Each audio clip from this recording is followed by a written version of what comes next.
Welcome, everybody. Today, we're going to talk about the car industry.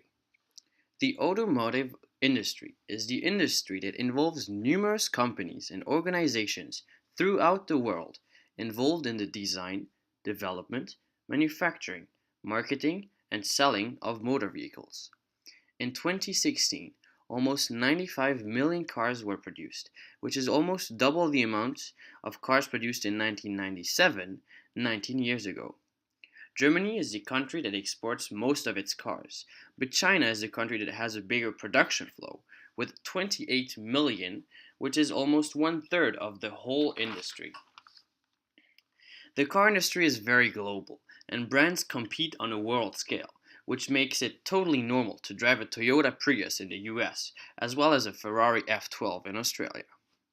Now, who are the biggest players in this industry?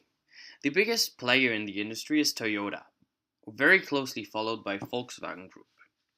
Most of the times, brands belong to bigger groups in order to benefit from economies of scale. Audi, Bentley, Porsche, and Lamborghini are all part of the Volkswagen Group. Their revenue in 2016 was $240 billion, which makes it the sixth largest company in the world.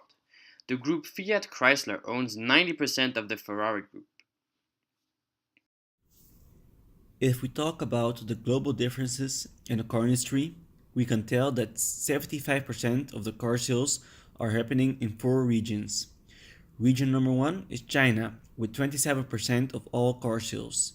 Region number two is the USA, with 23% of all car sales. Region number three is Europe, with 17% of all car sales.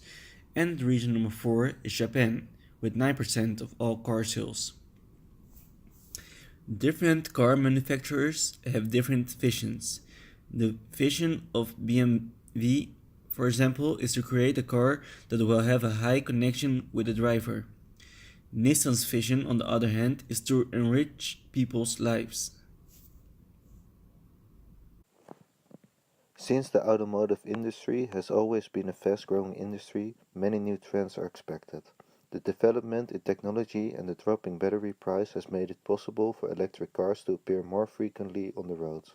Experts agree that the fully electric cars will soon be cost competitive with the conventional cars. Self-driving cars are at the moment the center of attention. There are already cars that partially take over control from human drivers with the advanced driver assistance systems. However, fully autonomous cars may be further down the road. The company McKinsey forecasts that in 2030, 1 out of the 10 cars sold will be a shared vehicle. Since the technology makes cars cleaner, safer and more convenient, consumers are less likely to get emotionally attached to their cars. Now, let's talk about the opportunities and threats for the car industry. Starting off with the opportunities. Firstly, introducing fuel efficient or hybrid vehicles. There will be an enormous market for these vehicles in the near future. Secondly, forming strategic alliances with other car manufacturers to evolve and differentiate. Finally, market expansion in, for instance, the BRIC countries or Africa. There are also multiple threats. Intense competition between the brands result in only a few black players remaining. Moreover, fossil fuels are not endless, and alternatives definitely need to be found as soon as possible. Finally, increasing research and development costs due to the technological advances. Reacting to these opportunities and threats is vital in order to stay ahead of your competitors. It is crucial to invest more in hybrids or alternatives and partner up with other manufacturers to quicken the process of dissolve. Thank you very much for your attention. If you have any questions regarding this industry, feel free to ask us. Thank you and have a nice day.